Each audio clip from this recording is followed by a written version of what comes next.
Overdrive. I'm Shireen Bhan. There's been a lot of action at the Tokyo Motor Show, a show that is famous for revealing some outrageous concept cars as well as some pretty interesting production-ready vehicles. So without any further ado, here are the highlights of the 43rd Tokyo Motor Show.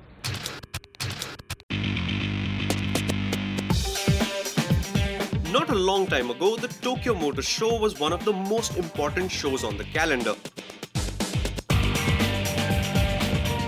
However, while the Japanese economy foundered, it shriveled into a show famous mostly for its quirky production vehicles as well as the kooky concepts that turned up here. This year though, the show was packed with launches and debuts and the buzz was finally back. So let's dive right in. Welcome to Tokyo. It's one of the few shows on the calendar that has both cars and motorcycles under the same roof, and as you can see, I'm already on a motorcycle. This of course is the new Kawasaki Z1000. It's a very distinctive face. You should be able to identify it instantly. It is going to come to India. I believe bookings are unofficially open, officially to open in the first week of December. Official commercial launch is I think around Christmas. But what's also interesting apart from this motorcycle is the one that's standing next to it. The Kawasaki Z1000, or that one's called the Ninja 1000, is actually this motorcycle more or less with a fairing. Makes a very interesting proposition because it will be fast, it will give you wind protection, but it's not as manic to ride as a ZX-10R. With Kawasaki in India bring that motorcycle as well?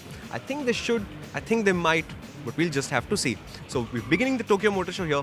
Let's see what our automotive future has in store for us.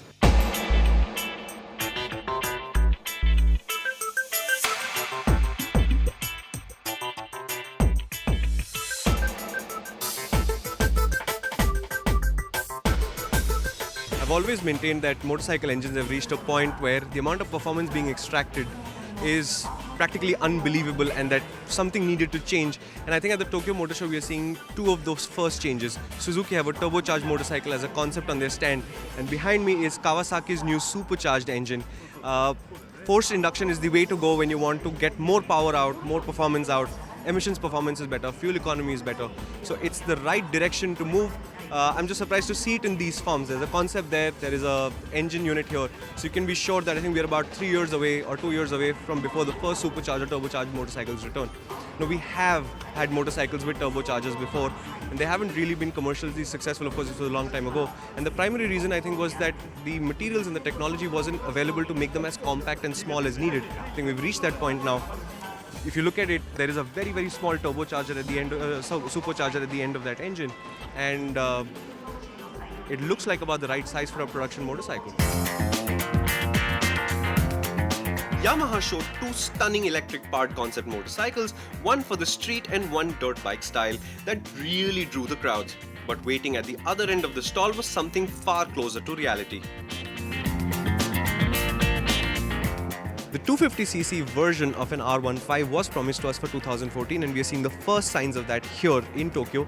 This is called the R25 concept. Visually it's a very, very similar motorcycle. Of course it's a super sport.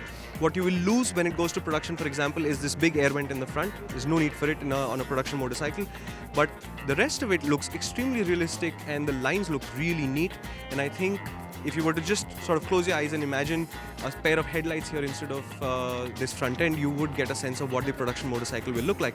So it's supposed to be a 2014 model in production. I'm expecting the international launch to be around the middle of the year next year, which means we should be able to buy this motorcycle in the festive season next year. Keep our fingers crossed, and this should turn out to be really good.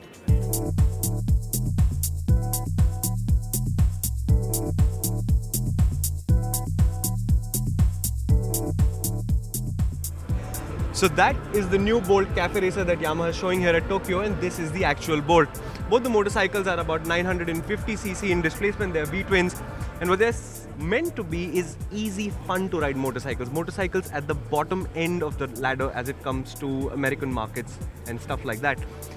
What they're supposed to be are approachable and fun, and I think if Yamaha were to think like this in India, approachable and fun motorcycles that are not necessarily 100cc commuters, we'd see a lot of very interesting motorcycles from them. It seems to be that India is one of the few markets where Yamaha is so bent on getting volumes that the product is becoming a little bit boring, whereas the rest of the world gets interesting stuff like this. Like I said, there were motorcycles as well as cars, and there were a lot of cars that India could and should get presented at Tokyo. And of course, there were SUVs as well.